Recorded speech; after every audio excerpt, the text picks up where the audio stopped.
நாடு முழுக்க பல்வேறு குற்ற சம்பவங்கள் நடந்துட்டே தான் இருக்கு. காவல்துறையினரும் விசாரிச்சுட்டு தான் இருக்காங்க. அது மாதிரியான குற்றங்களின் தொகுப்பு தான் நிகழ்தகவு.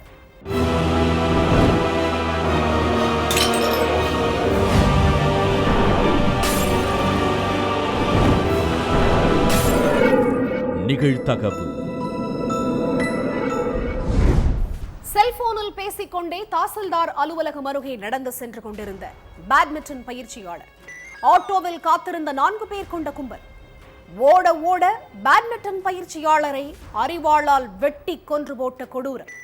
பட்டப்பகலில் பேட்மிண்டன் பயிற்சியாளரை வெட்டி போட்ட கும்பல் யார்? கொலைவெறிக்கு என்ன காரணம்?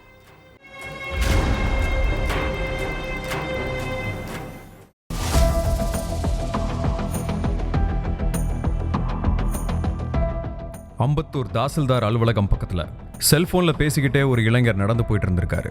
அப்போ சாலையோரமா ஆட்டோவில் காத்துட்டு இருந்த 4 பேர் அந்த இளைஞரை அரிவாளால தலை, முகம், கழுத்துன்னு பல இடங்கள்ல சரமாரியா வெட்டியிருக்காங்க.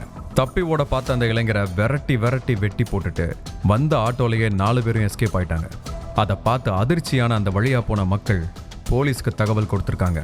அடுத்து அங்க வந்த போலீசார் உயிருக்கு போராடிட்டு இருந்த அந்த இளைஞரை மீட்டு உடனே ஹாஸ்பிட்டலுக்கு கொண்டு போயும் காப்பாற்ற முடியல. அடுத்து கொலை நடந்த இடத்துல இருந்த சிசிடிவி கேமராக்களை ஆய்வு பண்ணின போலீசார் கொலை செய்யப்பட்ட இளைஞர் யாரு, கொலை செஞ்ச கும்பல் யாரு, கொலைக்கான மோட்டிவ் என்னன்னு கண்டுபிடிக்க விசாரணையில் இறங்கியிருக்காங்க.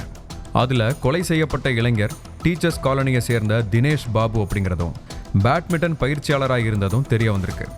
அதோட தன்னோட அப்பா பிசினஸான கன்ஸ்ட்ரக்ஷன் பணிகளையும் கவனிச்சிட்டு இருந்திருக்காரு தினேஷ் பாபு. அடுத்து தினேஷோட மனைவி, பெற்றோர், அண்ணன், தம்பிகள் கிட்ட விசாரணை நடத்தியிருக்காங்க போலீசார். தினேஷுக்கு யாராவது எதிரிகள் இருக்காங்களா, பில்டிங் கன்ஸ்ட்ரக்ஷன்ல யார் கூடயாவது தொழில் போட்டி இருக்குதான்னு கேட்டப்ப சில உண்மைகள் தெரிய வந்திருக்கு. ஏற்கனவே திருமணமாகி 2 குழந்தைகள் இருக்கிற தினேஷுக்கு பேட்மிண்டன் பயிற்சிக்கு வந்த ஒரு பொண்ணு கூட நட்பு ஏற்பட்டிருக்கு. அந்த நட்பு நாளடைவில் காதலா மாறி இருக்கு. பேட்மிண்டன் பயிற்சிக்கு போன அந்த பொண்ணு ஒரு நாள் தன்னோட மொபைல் போனை மறந்து வீட்டிலேயே வச்சுட்டு போயிருக்காங்க. அப்போ பொண்ணோட மொபைலை எடுத்து யதார்த்தமா பார்த்த தாய் அதிர்ச்சி ஆயிருக்காங்க.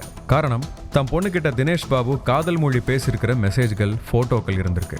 பயிற்சி முடிஞ்சு வீட்டுக்கு வந்த பொண்ணுகிட்ட தினேஷ்க்கு ஏற்கனவே கல்யாணமாகி 2 பிள்ளைகள் இருக்காங்க, அதனால அவங்கிட்ட பேசுறத நிறுத்திருன்னு சொல்லியிருக்காங்க.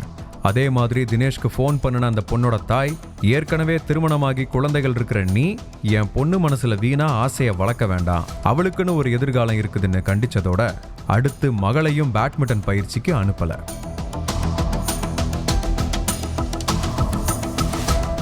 ஆனாலும் தினேஷும் அந்த பொண்ணும் செல்போன்ல தொடர்ந்து பேசிட்டே தான் இருந்ததா தெரியுது. அதனால கோபமான பொண்ணோட தாய் தன் சொந்த பந்தங்களை அழைச்சிட்டு போய் தினேஷோட வீட்டுக்கே போய் கண்டிச்சிருக்காங்க. அதுக்கு பிறகு அமைதியா இருந்த தினேஷும் அந்த பொண்ணும் மீண்டும் பேச ஆரம்பிச்சிருக்காங்க.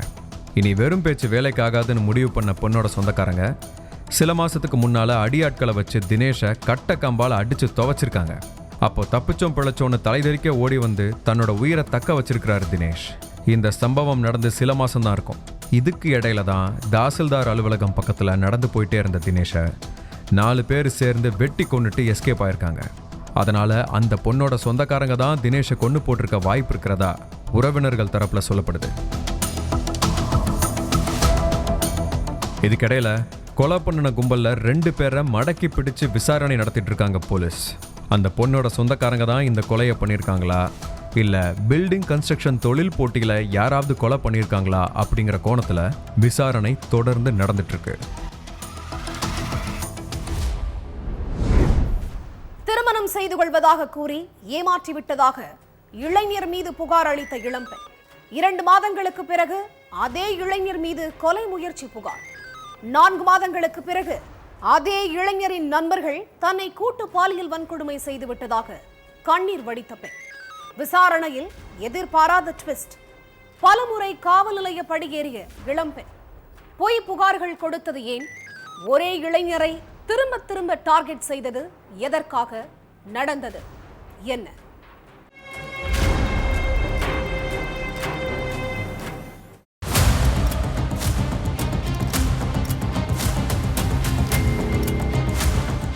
கடந்த ஜூன் மாசம் 30 வயசு பொண்ணு ஒருத்தங்க போலீஸ் ஸ்டேஷன்ல போய் கம்ப்ளைண்ட் கொடுத்திருக்காங்க. அதாவது உத்தரப்பிரதேசம் காசியாபாத்ல உள்ள விகாஸ் தியாகிங்கிறவரு தன்னை கல்யாணம் பண்ணிக்கிறேன்னு சொல்லி பாலியல் வன்கொடுமை செஞ்சுட்டதாகவும், அதுல என் வயிற்றுல கரு உருவாகி இருந்தது தெரிஞ்சு என் வயிற்றுலையே எட்டி உதைச்சதாகவும், கோவமா தாக்குனதுல வயிற்றுல இருந்த கரு களைஞ்சிட்டதாகவும் சொல்லியிருக்காங்க. அந்த புகார் அடிப்படையில் எஃப்ஐஆர் ஃபைல் பண்ண போலீஸ் இது சம்பந்தமா புகார் கொடுத்த ஜோதி சாகர் புகாருக்குள்ளான விகாஸ் கிட்டையும் விசாரணை நடத்தினாங்க. அதுக்கப்புறம் விகாஸை கைது பண்றதுக்கான நடவடிக்கையில இறங்கின போலீஸ் மேஜிஸ்ட்ரேட் விசாரணைக்காக ஜோதி சாகரை கோர்ட்டுக்கு அழைச்சிட்டு போயிருக்காங்க. ஆனா போலீஸ் கிட்ட விகாஸை பத்தி அவ்வளவு புகார் சொல்லிட்டு நீதிபதி முன்னாடி பிளேட்டையே திருப்பி போட்டிருக்காங்க. தானும் விகாஸ் தியாகியும் விருப்பப்பட்டு தான் உறவு வச்சுக்கிட்டோம். அவர் என்னை அடிச்சது உண்மைதான். ஆனா அதுக்கப்புறம் டாக்டர் சொன்னபடி ஒழுங்கா ட்ரீட்மெண்ட் எடுக்காததால தான் என் வயிற்றுல இருந்த கரு களைஞ்சிட்டதாகவும் சொல்லியிருக்காங்க. நம்ம கிட்ட ஒன்று சொல்லிட்டு ஜட்ஜி கிட்ட வேற மாதிரி சொல்லியிருக்காங்களேன்னு போலீஸே ஒரு நிமிஷம் குழம்பி போயிட்டாங்க. அதுக்கப்புறம் வெளியில வந்து போலீஸ் கிட்ட பேசின ஜோதி சாகர் விகாஸ் தன்னை கல்யாணம் பண்ணிக்கிறேன்னு சொல்லிட்டான் சார், அதனால தான் அப்படி மாத்தி சொன்னேன்னு சொல்லியிருக்காங்க. அடுத்து 2-3 மாசத்துக்கு அப்புறம் திரும்பவும் போலீஸ் ஸ்டேஷனுக்கு வந்த ஜோதி சாகர் விகாஸ் தியாகியும் அவங்க அம்மாவும் சேர்ந்து என்னை ஏமாத்திட்டாங்கன்னோ, பேருக்கு வீட்டில் சிம்பிளா கல்யாணம் பண்ணிக்கிட்டு இப்போ வீட்டை விட்டு திரத்திட்டாங்கன்னோ, கல்யாணம் பதிவு பண்றேன்னு சொல்லி போலீஸ் சர்டிபிகேட்டை காட்டி மோசடி பண்ணிட்டாங்கன்னு சொல்லியிருக்காங்க. அது மட்டும் இல்லாம விகாஸ் தன்னை பல முறை பாலியல் வன்கொடுமை செஞ்சு சித்திரவதை பண்ணதாகவும், தான் மேல மதுவை ஊத்தி தீய வச்சு கொல்ல பார்த்ததாகவும் கைப்பட எழுதி கம்ப்ளைண்ட் கொடுத்திருக்காங்க. அதன் அடிப்படையில் போலீஸ் விகாஸ் தியாகியை அரெஸ்ட் பண்ணிட்டாங்க. இதுக்கு இடையில பிப்ரவரி 10ஆம் தேதி அந்த பொண்ணு திரும்பவும் போலீஸ் ஸ்டேஷனுக்கு வந்து புதுசா ஒரு கம்ப்ளைண்ட் கொடுத்திருக்காங்க. மார்க்கெட்டுக்கு போய் காய்கறி வாங்கிட்டு நடந்து வந்துட்டு இருந்தப்ப விகாஸோட ஃப்ரெண்ட்ஸ் 3 பேர் தன்னை கடத்திட்டு போய் கூட்டு பாலியல் வன்கொடுமை செஞ்சிட்டதாகவும், மது போதையில மிருக மாதிரி நடந்துகிட்ட அந்த கும்பல் தன்னோட பிறப்புறுப்புல மது பாட்டில புகுத்தி அணுவா சித்திரவதை பண்ணதாகவும் கதறி அழுதுகிட்டே சொல்லியிருக்காங்க. ஆதாரத்தோட குற்றவாளிகளை கைது பண்ணணுங்கிறதுக்காக விசாரணையில் இறங்கின போலீஸ் மார்க்கெட்ல இருந்து ஜோதி சாகர் வீட்டுக்கு போற வழியில உள்ள சிசிடிவி கேமராவுக்குள்ள ஆய்வு பண்ணியிருக்காங்க. அதுல அந்த பொண்ணு வெளியில போயிட்டு 2 மணி நேரத்துக்கு அப்புறம் ஒரு கார்ல வந்து இறங்கியிருக்காங்க. எப்பவும் போல நடந்து வீட்டுக்குள்ள போயிருக்காங்க. அடுத்தது தன்னை கடத்திட்டு போனதா அந்த பொண்ணு சொன்ன டைம்ல குற்றம் சாட்டப்பட்ட விகாஸோட ஃப்ரெண்ட்ஸ் எங்க இருந்தாங்கன்னு விசாரிச்சப்ப அவங்க குறிப்பிட்ட அந்த ஏரியாவுக்குள்ளேயே இல்லைங்கிறதும் உறுதியா தெரிஞ்சிருக்கு. இதெல்லாம் வச்சு பார்த்தப்ப கம்ப்ளைண்ட் கொடுத்த ஜோதி சாகர் மேல போலீஸ்க்கு சந்தேகம் வந்திருக்கு. அதுக்கப்புறம் அவங்க கிட்ட விசாரிச்சப்பதான் அந்த பொண்ணோட கோல்மால் வேலையை பத்தி போலீஸ்க்கு தெரிஞ்சிருக்கு. விகாஸும் அந்த பொண்ணும் காதலிச்சிருக்காங்க. ஆனா அந்த பொண்ணுக்கு வேறு ஒரு சில ஆண்கள் கூட பழக்கம் இருந்திருக்கிறது தெரிஞ்சிருக்கு. விகாஸ் அந்த பொண்ணை விட்டு விலகி போயிட்டாரு. ஆனா ஜோதி சாகர் பணம் கேட்டு மிரட்டியிருக்காங்க. பணம் எல்லாம் கொடுக்க முடியாதுன்னு சொன்னப்பதான் விகாஸ் மேல கம்ப்ளைண்ட் கொடுத்திருக்காங்க. போலீஸ் ஸ்டேஷன் வரைக்கும் பிரச்சனை போனதும் விகாஸ் அந்த பொண்ணுக்கு பணம் கொடுத்திருக்காரு. அதனாலதான் மேஜிஸ்ட்ரேட் விசாரணையில அவங்க மாத்தி சொல்லியிருக்காங்க. ஆனா அப்பப்ப விகாஸ்ட பணம் கேட்டு ஜோதி சாகர் மிரட்டியிருக்காங்க. பணம் கொடுக்க முடியாதுன்னு சொன்னா உடனே போலீஸ் ஸ்டேஷன் போய் விகாஸ் மேல ஏதாச்சும் கம்ப்ளைண்ட் கொடுக்கற மாதிரி டிராமா பண்ணி பணத்தை வாங்கியிருக்காங்க. ஒரு கட்டத்துல கடுப்பாகி இனிமே பணம் கொடுக்க முடியாதுன்னு சொன்னதுக்கு அப்புறம் தான் கொலை பண்ண பார்த்ததா பொய் கம்ப்ளைண்ட் பண்ணி விகாஸை அரெஸ்ட் பண்ண வச்சிருக்காங்க. அவருக்கு சப்போர்ட் பண்ணி பேசின ஃப்ரெண்ட்ஸ் மேலையும் தன்னை கூட்டு பாலியல் வன்கொடுமை செஞ்சதா பொய் கம்ப்ளைண்ட் கொடுத்திருக்காங்க. விசாரணையில பணத்துக்காக செஞ்ச ஃப்ராடு வேலையெல்லாம் தெரிஞ்சதும் ஜோதி சாகரை அரெஸ்ட் பண்ணி ஜெயிலில் அடைச்சிருக்காங்க போலீஸ். போட்டிய வீடுகளை நோட்டமிட்டு நகை பணத்தை நைசாக திருடும் டவுசர் கொள்ளை. திருடும் போது மட்டும் ப்ராப்பராக டவுசர் காஸ்டியூம். நினைத்தபடி திருட்டை வெற்றிகரமாக நிறைவேற்றியதால் திருச்செந்தூர் கோவிலுக்கு சென்று முருகா முருகா என டவுசர் கொள்ளையன் மனமுருக தரிசனம். கோவிலில் வைத்தே கோழி அமுக்குவது போல திருடனை அமுக்கிய போலீஸ். டவுசர் திருடனை போலீசார் கண்டுபிடித்தது எப்படி? பின்னணி என்ன?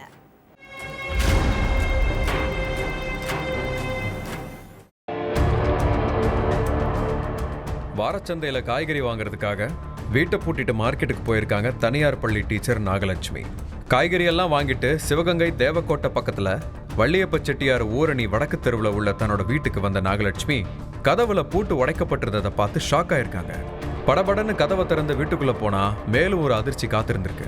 பீரோ திறந்து கடந்ததோட அதுல இருந்த பொருட்கள் எல்லாமே சிதறி கிடந்திருக்கு. பீரோல இருந்த 40 பவுன் நகை, 2,70,000 பணத்தையும் காணும்.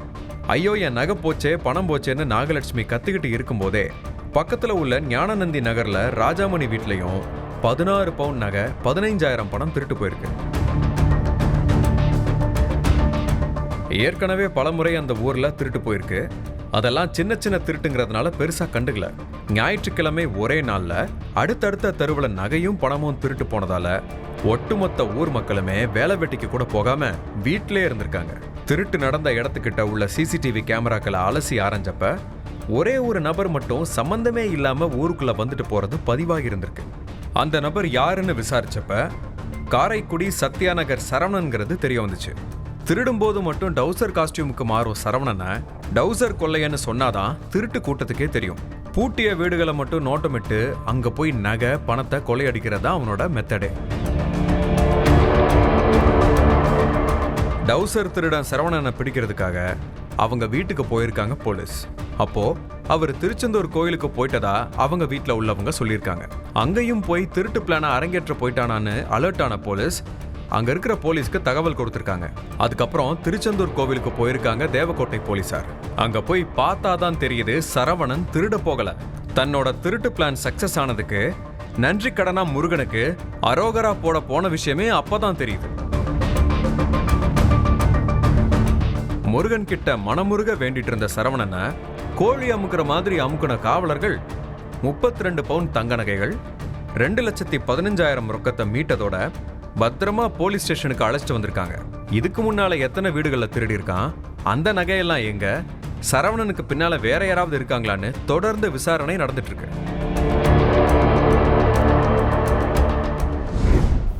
கணவனை விட்டு பிரிந்து தாய் தந்தை வீட்டிற்கு சென்ற இளம்பெண் முகம் கொடுத்து கூட பேசாமல் உதாசீனப்படுத்திய பெற்றோர். 6 வயது மகனுடன் வாடகை வீட்டில் வசித்து வந்த தாய். திடீரென ஒரு நாள் கால்வாயில் எரிந்த நிலையில் கிடந்த சிறுவனின் சடலம். பெற்ற மகனை தாயே ஸ்க்ரூ டிரைவரால் அடித்து கொலை செய்தது ஏன்? உயிரை பறித்ததோடு உடலை எரித்து கால்வாயில் வீசியது எதனால்? கொடூர மனம் படைத்த தாய் சிக்கினாரா? நடந்தது என்ன?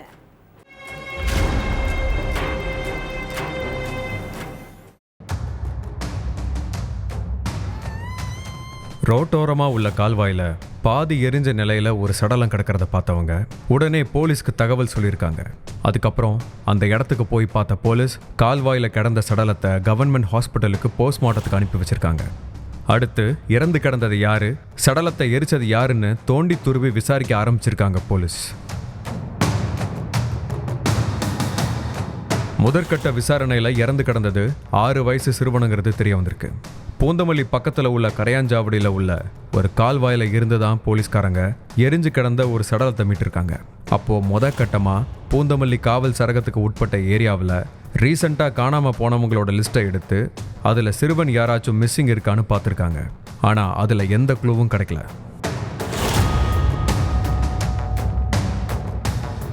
அந்த நேரத்தில் தான் கரையாஞ்சாவடியில் உள்ள மீனாட்சிங்கிறவங்களோட 6 வயசு மகன் ஜெயகாந்த் வீட்டில் காணோம், அவங்க அம்மா மட்டும்தான் வீட்டில் இருக்கிற மாதிரி தெரியுதுன்னு அக்கம் பக்கத்தில் உள்ளவங்க மூலமாக போலீஸ்க்கு தகவல் போயிருக்கு. உடனே நேராக அந்த வீட்டுக்கு போய் விசாரிச்சப்ப அந்த வீட்டு பையன் ஜெயகாந்தை 4-5 நாளாக காணுங்கிறது உறுதியாயிருக்கு. பின்ன எதுக்கு போலீஸ்க்கு இன்ஃபார்ம் பண்ணலன்னு கேட்டப்ப போலீஸ் ஸ்டேஷனுக்கு வர பயமாக இருந்துச்சு, அதனால தான் வரலன்னு சொல்லியிருக்காங்க அந்த சிறுவனோட தாய் மீனாட்சி. அடுத்தடுத்த எந்த கேள்விக்குமே சரியா பதில் சொல்லாம மழுப்பி பேசினதுனால மீனாட்சி மேல போலீஸ்க்கு சந்தேகம் வந்திருக்கு. அதுக்கப்புறம் அவங்கள போலீஸ் ஸ்டேஷனுக்கு கூட்டிட்டு போய் விசாரிச்சப்பதான் நடந்த எல்லா உண்மையும் தெரிய வந்திருக்கு. கரையாஞ்சாவடியை சேர்ந்த மீனாட்சிக்கும் கிருஷ்ணகிரியை சேர்ந்த சரவணனுக்கும் 2011 கல்யாணம் ஆகிருக்கு. இந்த தம்பதிக்கு 6 வயசுல ஜெயகாந்தங்கிற மகன் இருந்திருக்கான். இந்த தம்பதி கிருஷ்ணகிரியில சந்தோஷமா தான் வாழ்ந்துட்டு இருந்திருக்காங்க. ஆனா இடையிலேயே 2 பேருக்கும் மனஸ்தாபம் ஏற்பட்டு ஆளுக்கு ஒரு பக்கமா பிரிஞ்சு போயிட்டாங்க. மகன் ஜெயகாந்த கூட்டிட்டு கரையஞ்சாவடியில் இருக்கிற அம்மா அப்பா வீட்டுக்கே வந்திருக்காங்க மீனாட்சி. ஆனா என்னதான் பெத்தவங்களா இருந்தாலும் புருஷன் கூட சண்டை போட்டுட்டு வந்தது அவங்களுக்கு பிடிக்கலன்னு சொல்லப்படுது. அதனால அம்மா அப்பா 2 பேருமே மீனாட்சி கிட்ட முகம் கொடுத்து கூட பேசாம உதாசீனப்படுத்தியிருக்காங்க. இது அவங்களுக்கு பெருத்த மன உளைச்சலை கொடுத்துருக்கு. அதனால கொஞ்சம் தள்ளி இன்னொரு வீடை வாடகைக்கு பிடிச்சு மகன் கூட வாழ்ந்துட்டு இருந்திருக்காங்க மீனாட்சி. ஆனா நாளாக நாளாக மீனாட்சியோட மனநிலை ரொம்ப கொடூரமா யோசிக்க ஆரம்பிச்சிருக்கு. புருஷனும் கூட இல்ல, பெத்தவங்களும் கண்டுக்கல, தன்னந்தனி ஆளா நின்று பையனை எப்படி கரை சேர்ப்புன்னு யோசிச்ச மீனாட்சி பேசாம மகனையும் கொன்னுட்டு நாமளும் தற்கொலை பண்ணிடுவோன்னு முடிவு பண்ணியிருக்காங்க. அதுக்கப்புறம் ஜெயகாந்த் வீட்டில் தூங்கிட்டு இருந்தப்ப பெத்த மகனையே ஸ்க்ரூ டிரைவரால குத்தி கிழிச்சிருக்காங்க தாய் மீனாட்சி. ரத்தம் கொட்டுன்னு கொட்டினாலும் ஜெயகாந்தோட உயிர் அடங்கவே இல்லை. அதனால வீட்டில் கிடந்த தலையணையை எடுத்து ஜெயகாந்தோட முகத்திலேயே அமுக்கி துடிக்க கொண்டு இருக்காங்க.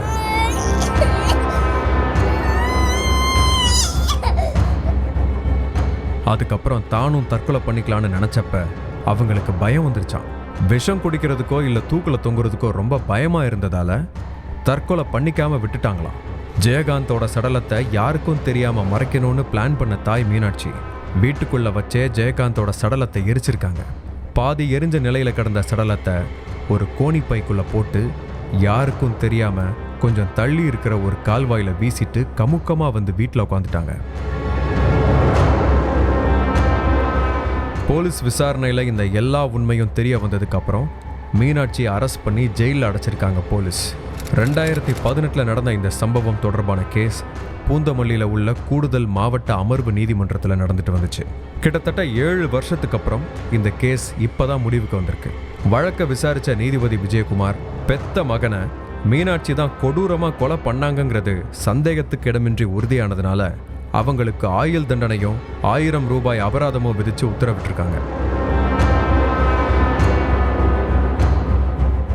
ஒருவேளை அபராத தொகை செலுத்த தவறுனா மேலும் 1 ஆண்டு சிறை தண்டனை அனுபவிக்கணும்னு தன்னோட தீர்ப்புல குறிப்பிட்டிருக்காங்க நீதிபதி விஜயகுமார்.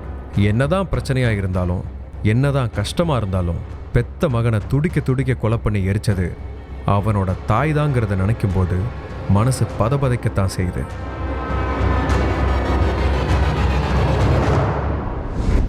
பால் கேட்ட கணவருக்கு மாசாவில் பூச்சி மருந்தை கலந்து கொடுத்த மனைவி. திருமணமான 25 நாட்களில் அரங்கேறிய கொடூரம். மருத்துவமனையில் உயிருக்கு போராடும் புது மாப்பிள்ளை. திருமணமான முதல் நாள் இரவே காதலனுடன் வீடியோ காலில் பேச்சு. கண்டுபிடித்த கணவனுக்கு மிரட்டல். மனைவி மாசாவில் விஷம் கலந்து கொடுத்ததை கணவன் கண்டுபிடித்தது எப்படி? கல்லெஞ்சக்கார மனைவி சிக்கினாரா?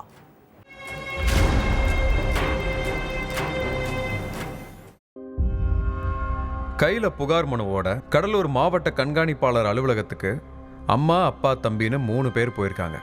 என்னாச்சு, எது சம்பந்தமா புகார் கொடுக்கணும்னு அங்கிருந்த அதிகாரிகள் கேட்டிருக்காங்க. என் பெரிய பையன் கலையரசனுக்கு 25 நாளைக்கு முன்னாடி தான் கல்யாணம் பண்ணி வச்சோம் சார். அந்த பொண்ணு எங்களோட மகனுக்கு ஜூஸ்ல விஷம் கலந்து கொடுத்து கொலை பண்ண முயற்சி பண்ணியிருக்கான்னு சொல்லியிருக்காங்க. எதுக்காக விஷம் கலந்து கொடுத்தாங்க? கணவன் மனைவிக்குள்ள ஏதாவது பிரச்சனையா அப்படின்னு அதிகாரிகள் கேட்டிருக்காங்க. என் மகன் ரொம்ப பொறுமைசாலி சார், சண்டையெல்லாம் போட மாட்டான். அந்த பொண்ணு எதுக்காக விஷம் கொடுத்துச்சுன்னு தெரியல. இப்ப என் மகன் ஹாஸ்பிட்டல்ல உயிருக்கு போராடிட்டு இருக்கான்னு கண்ணீர் வடிச்சிருக்காங்க. அடுத்து கலையரசன் சிகிச்சை பெற்று வர ஹாஸ்பிட்டலுக்கு போயிருக்காங்க போலீஸ். கலையரசன் மயக்க நிலையில இருந்ததால போலீஸ்காரங்களால விசாரிக்க முடியாம இருந்துச்சு. சுமார் 2 மணி நேரத்துக்கு அப்புறம் மயக்கத்துல இருந்து கண்ணு முழிச்ச கலையரசன் கிட்ட விசாரணை பண்ணியிருக்காங்க காவலர்கள். அதுலதான் பல திடுக்கிடும் தகவல்கள் வெளிவந்திருக்கு.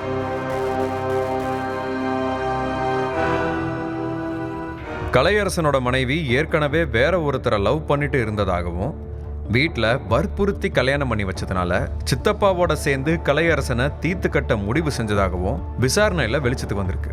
கடலூர் கருவேப்பம்பாடியில் இருக்கிற கலையரசனுக்கும் அதே ஊரை சேர்ந்த ஷாலினிக்கும் பிப்ரவரி 26ஆம் தேதி பெரியவங்கெல்லாம் சேர்ந்து கல்யாணம் பண்ணி வச்சிருக்காங்க. இந்த கல்யாணத்துல ஷாலினிக்கு ஒரு துளி கூட விருப்பம் இல்லை. ஷாலினி வேற ஒருத்தரை லவ் பண்ணிட்டு இருந்திருக்காங்க.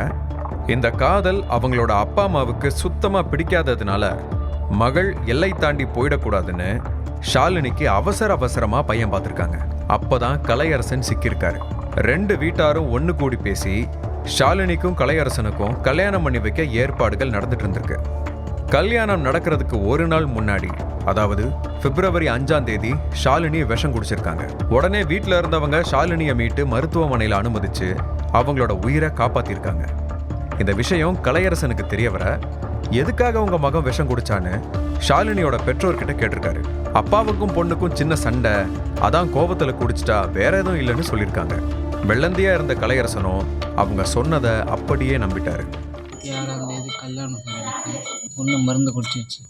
பொண்ணு மருந்து ஏன் குடிச்சுன்னு கேட்டதுக்கு பொண்ணுக்கு அப்பாவுக்கும் சண்டை, அதனால் மருந்து குடிச்சிருச்சு அப்படின்னு சொல்லி மழுப்பி கல்யாணம் முடிஞ்சிச்சு சார். கல்யாணமான நாளே ஷாலினி இரவு 2 மணி வரைக்கும் தன்னோட காதலன் கூட வீடியோ கால் பேசிட்டு இருந்திருக்காங்க. ஆனால் அவங்க யார் கூட பேசுகிறாங்க அப்படிங்கிறது கலையரசனுக்கு தெரியாது. இதே மாதிரி தினமும் ஃபோனும் கையுமாவே இருந்ததாகவும், கல்யாணமாகி 20 நாளைக்கு மேலாகியும் மனைவி தங்கிட்ட முகம் கொடுத்து கூட பேசலன்னு சொல்லியிருக்காரு கலையரசன். அதனால ஷாலினி கிட்ட எதுவுமே பேசாம அவங்களோட அம்மா வீட்டுக்கு போய், உங்க பொண்ணு யார் கூடயோ ஒரு நாள் கூட தவறாம வீடியோ கால் பேசுறா, யார்கிட்ட பேசுறான்னு கேட்டா எந்த பதிலும் சொல்ல மாட்டா, உங்க மகள் மேல எனக்கு சந்தேகமா இருக்குன்னு சொல்லிட்டு அங்கிருந்து கிளம்பியிருக்காரு. மாப்பிள்ளைக்கு உன் மேல சந்தேகம் வந்துருச்சு, பார்த்து இருந்துக்கோன்னு ஷாலினியை எச்சரிக்கைப்படுத்தியிருக்காங்க அவங்களோட சித்தப்பாவும் மாமாவும். பொண்ணு ஒரு பையன் கூட பேசிகிட்டு இருந்தது சார் வீடியோ காலில். யாருன்னு கேட்டேன் சார்.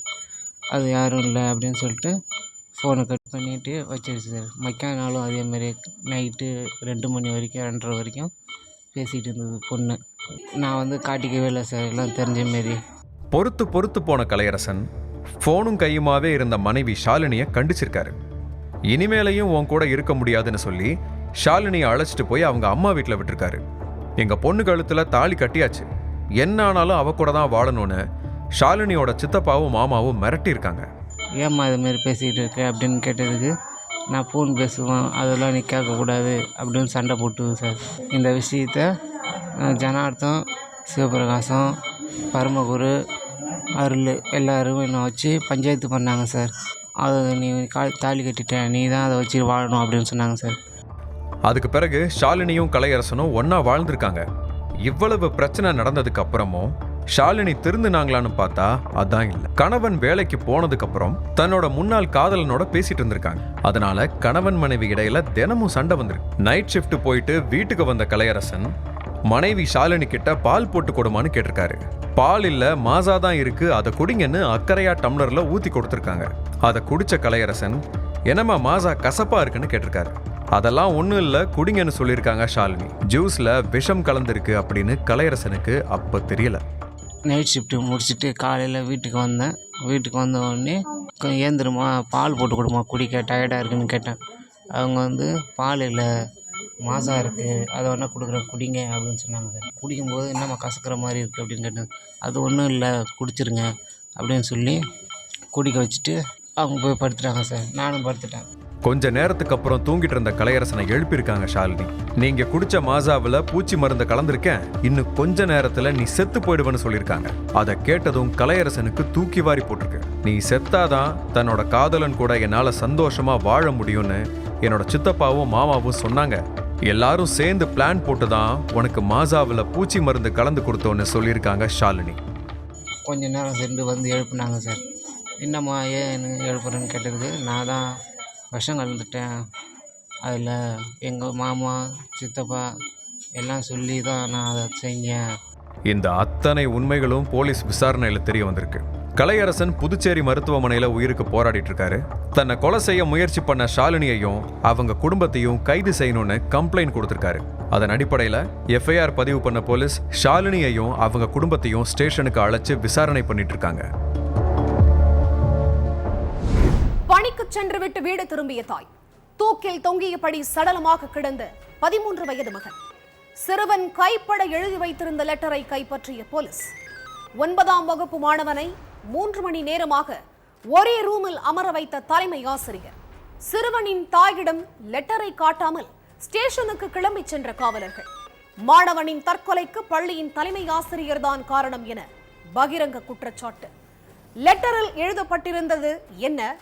லெட்டரை மாணவனின் தாயிடம் போலீசார் காட்டாததற்கு என்ன காரணம்? தற்கொலையின் பின்னணி என்ன?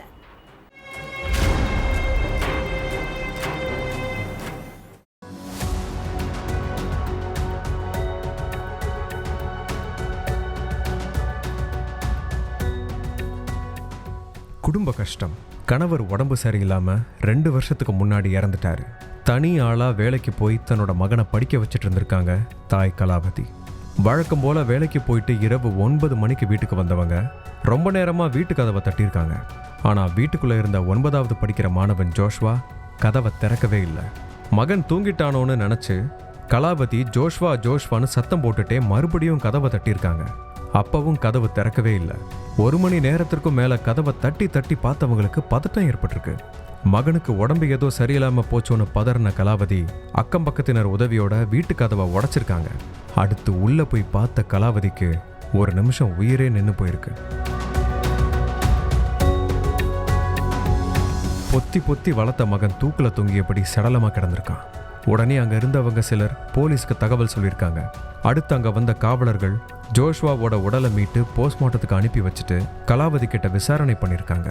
செங்கல்பட்டு பீர்க்கங்கரணை அரசு பள்ளியில 9வது படிச்சுட்டு இருந்த என் மகன் ஜோஷ்வா சக மாணவரை அடிச்சிட்டான்னு சொல்லி எனக்கு ஸ்கூல்ல இருந்து ஃபோன் பண்ணாங்க. அந்த மாணவரோட பெற்றோர் ஜோஷ்வா மேல போலீஸ் ஸ்டேஷன்ல கம்ப்ளைண்ட் கொடுக்க போறேன்னு சொல்றாங்க. உங்க மகனை வீட்டுக்கு அழைச்சிட்டு போங்கன்னு ஆசிரியர்கள் சொன்னாங்க சார். நான் ஹவுஸ் கீப்பிங் வேலையில இருந்ததுனால என்னால உடனே போக முடியல. அதுக்கப்புறம் என்ன நடந்துச்சுன்னு தெரியலன்னு சொல்லி கதறி அழுதுருக்காங்க. ஸ்கூல்லேருந்து அவருடைய கிளாஸ் சார் கார்த்திகேயன் எனக்கு ஃபோன் பண்ணார். இந்த மாதிரி உங்கள் பையனை வந்து உடனடியாக வந்து வீட்டுக்கு கூட்டிகிட்டு போங்க, இங்கே இது ஒரு பையனை அடிச்சிட்டான், அந்த பேரண்ட்ஸ் வந்து போலீஸில் கம்ப்ளைண்ட் பண்ணுவேன்னு சொல்கிறாங்க, உங்கள் பையனை உடனடியாக வந்து கூட்டிகிட்டு போங்கன்னாங்க. சார் இப்போ நான் ஆப்ரேஷன் தேட்டரில் இருக்கிறேன், என்னால் உடனடியாக வர முடியாது, அதனால் தயவுசெய்து பையனை வீட்டுக்கு அனுப்பாதீங்க, நான் வந்து பார்க்குறேன் சார், அது வரைக்கும் பையனை ஸ்கூல்லே இருக்கட்டும், அவன் எதனா தப்பு பண்ணியிருந்தா கூட சம்மந்தப்பட்ட பேரண்ட் கார்டில் கூட நான் விழுந்து மன்னிப்பு கேட்குறேன், என் பையனை தயவுசெய்து வீட்டுக்கு அனுப்பாதீங்க, ஸ்கூல்லே இருக்கட்டும்னு நான் சொன்னேன். அந்த நேரத்தில் ஜோஷ்வாவோட ஃப்ரெண்ட்ஸ் வீட்டுக்கு வந்திருக்காங்க. ஜோஷ்வா எப்பப்பா ஸ்கூல்ல இருந்து கிளம்புனான்னு அந்த மாணவர்கள் கிட்ட கேட்டிருக்காங்க கலாவதி. HM டிசி கொடுத்துருவேன்னு சொல்லி 3 மணி நேரமா அவங்க ரூம்லயே உட்கார வச்சு மிரட்டியிருக்காங்க ஆண்டி. அதுக்கப்புறம் அவன் பேக்கை எடுத்துட்டு அழுதுட்டே வீட்டுக்கு கிளம்பி போயிட்டான் அப்படின்னு சொல்லியிருக்காங்க சக நண்பர்கள். கூட படித்த பள்ளி மாணவர்கள் சொன்னது, ஜோஷ்வாவை 12 மணி வரையும் ஸ்கூல்லேயே 3 பீரியட் வரைக்கும் HM ரூம்லேயே உட்கார வச்சுருந்தாங்க. அவனை என்ன பண்ணாங்கன்னு எனக்கு தெரியல.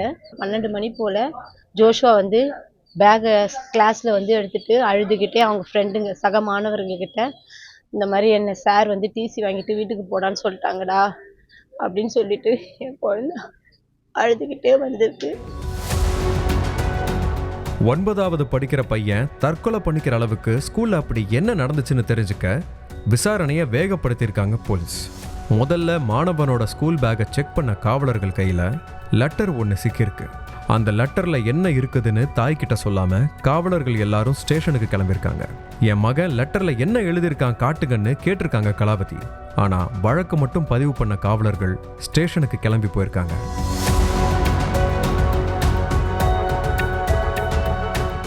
நான் பண்ணாத தப்புக்கு டீச்சர் என் மேல சம்பந்தமே இல்லாம பழி போட்டதாகவும் தன்னோட உடல் உறுப்புகளை தானம் செஞ்சிருக்கணும் ஜோஷ்வா கைப்பட எழுதியிருந்ததாகவும் போலீஸ் தரப்புல இருந்து சொன்னதாகவும் கலாவதி வேதனையோட சொல்லியிருக்காங்க. லெட்டரை இப்போ வரைக்கும் காவலர்கள் எங்க கண்ணில் காட்டலன்னு புகார் தெரிவிச்சிருக்காங்க தாய். ஹவுஸ் கீப்பிங் வேலையை பார்த்து தன்னோட மகனை படிக்க வச்சேன், ஆனா சக மாணவர்களோட சண்டை போடுறான்னு ஆசிரியர்களும் மாணவர்களோட பெற்றோரும் சேர்ந்து உன்னாலதான் மற்ற பசங்களும் கெட்டு போறாங்கன்னு சொல்லி கடுமையா திட்டினதுனாலதான் ஜோஷ்வா மன உளைச்சலை தற்கொலை பண்ணிக்கிட்டதாகவும் சொல்லியிருக்காங்க. என் மகனை தற்கொலைக்கு தூண்டின HMஐயும் இது சம்பந்தமான டீச்சர்ஸையும் உடனே கைது செய்யணும்னு கலாவதி புகார் தெரிவிச்சிருக்காங்க. அதன் அடிப்படையில் அரசு பள்ளி தலைமை ஆசிரியர், உதவி தலைமை ஆசிரியர்னு சேர்த்து 3 பேர் மேல FIR பதிவு பண்ண போலீஸ் அவங்கள ஸ்டேஷனுக்கு அழைச்சிட்டு வந்து விசாரணை நடத்த இருக்கிறதா சொல்லப்படுது. அதே நேரம் மாணவன் கைப்பட எழுதின லெட்டரை காவலர்கள் எதுக்காக அவங்க அம்மா கிட்ட காட்டல அப்படிங்கிற கேள்வியும் எழுந்திருக்கு.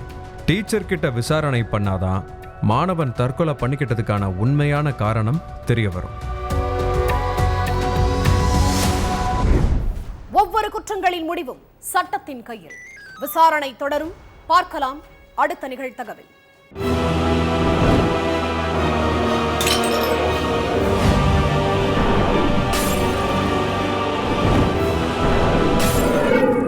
நிகழ்தகவு.